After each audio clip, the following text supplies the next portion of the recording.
Welcome back to Network Africa. Supporters of Zimbabwe's ruling ZANU-PF party have rallied in the capital, Harare, in a show of solidarity with President Robert Mugabe. This comes after the 92-year-old president, who has been in power since 1980, embasted Pastor Ivan Mawarire, who is behind the #ThisFlag social media campaign. The pastor accuses President Mugabe of mismanaging the economy and is demanding his resignation. Zimbabwean President Robert Mugabe says an activist pastor behind anti-government protests this month was being sponsored by foreign countries set on destabilizing his administration. On July 8, a stay-away protest movement led by church minister Evan Mawarire shut down most businesses, government offices, schools and hospitals in the biggest act of public defiance against Mugabe in a decade. Mawarire rallied followers under his #ThisFlag Twitter campaign. He was arrested last week and formally accused of treason, but was freed when a court threw out the charges.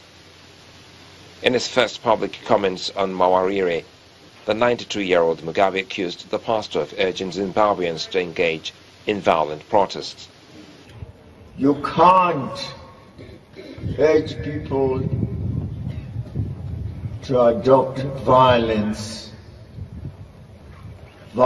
demonstrations as the way of life or the way of solving grievances. No.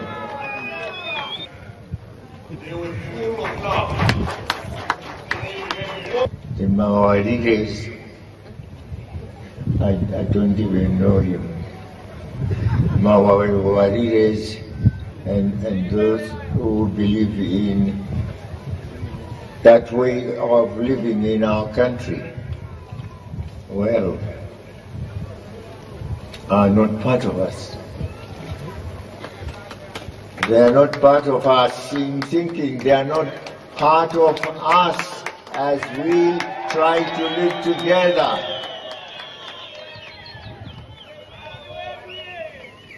If they don't like to live with us, let them go to those who are sponsoring them. Mugabe's government has previously accused French and American ambassadors in Harare of supporting Mawarire's #ThisFlag movement. The diplomats have denied the accusations.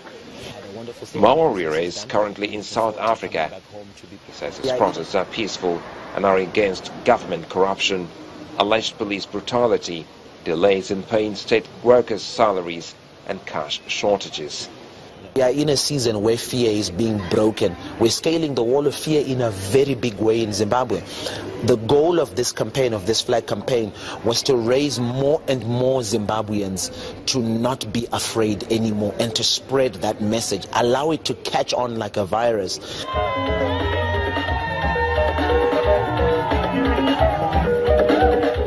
It's not so much the movement I'm prepared to go to jail for, but it's the future of my children that I'm prepared to go to jail for. Because this is what this is all about. It's not about toppling a government. It's not about a subversive movement or anything. It's about one man crying for a future for his children. It's about thousands of Zimbabweans all saying, we can do better. We need to do better. Enough is enough.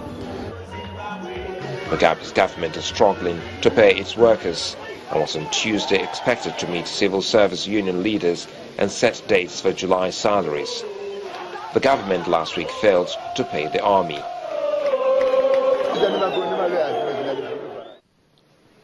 A Nigerian is among 7 people who have received grants collectively worth $1.2 million for HIV research in the pediatric population. Amara Iziamama, who is an assistant professor of epidemiology and biostatistics at the Michigan State University in the U.S., will be studying the long-term survival of school-aged children with HIV infection and exposure in Uganda. Our South Africa Bureau Chief Betty Dibia spoke with her at the AIDS conference ongoing in Durban. 35 years and positive milestones later, the International AIDS Society, IAS, says Infants, children and adolescents still lag far behind adults regarding access to HIV treatment, prevention and support. Amareza Mama, an epidemiologist, is among 7 people who have received the largest IAS pediatric research grant so far, totaling $1.2 million. Mrs. Mama will be studying the long-term survival of school-aged children with perinatal HIV infection and exposure in Uganda. I'm looking at them at the time they are in school to see how they're different in terms of their ability to learn, so executive function, their quality of life, and also to look at psychosocial adjustments, because I really think that these are really questions that get at the neuropsychological stigma-related outcomes that really affect functioning. Looking at the Nigerian pediatric HIV issues, it's a very worrying picture. We have 60,000 kids born HIV positive in Nigeria every year. We have the largest burden of children being born with the virus anywhere in the world. We still have a lot of work to do in tracking this from pregnancy to child, even up to 18 months. When you look at the data with Nigeria, it's sobering. It's sobering enough that it almost makes me want to cry about it, because you go like, where is the person who's protected the Nigerian child? Amareza Mama says setting the path right definitely requires collective effort, devoid of unnecessary bottlenecks. You can be in Nigeria for 2.5 years trying to start, and you don't start with a lot of the blockades that are not necessary. And I would wish that, and I'm also hoping that other scientists who are also of Nigerian descent invested in that would be able to really think about how can we begin to engage. The research grant comes from CIPHA, the collaborative initiative for pediatric HIV education and research. Now, South Africa Bureau Chief Betty Dibia joins us now to talk more on that. Betty, is Amara's work likely to make huge impact in the study of HIV/AIDS, especially in Africa? Definitely, it adds to the numerous reports, numerous research and different studies being done to help not just in Africa but in the world. But she's been picked. Some of the recipients, one is from South Africa. There's somebody else working, I think, in Malawi or Tanzania, one of a few African countries as well. So collectively, it's all expected to make a difference in Africa and indeed any part of the world where development is not as high up there as some of the developed countries. Well, can you tell us what improvement are discussants saying Africa has made in the research and the study of HIV/AIDS, apart from awareness of the disease?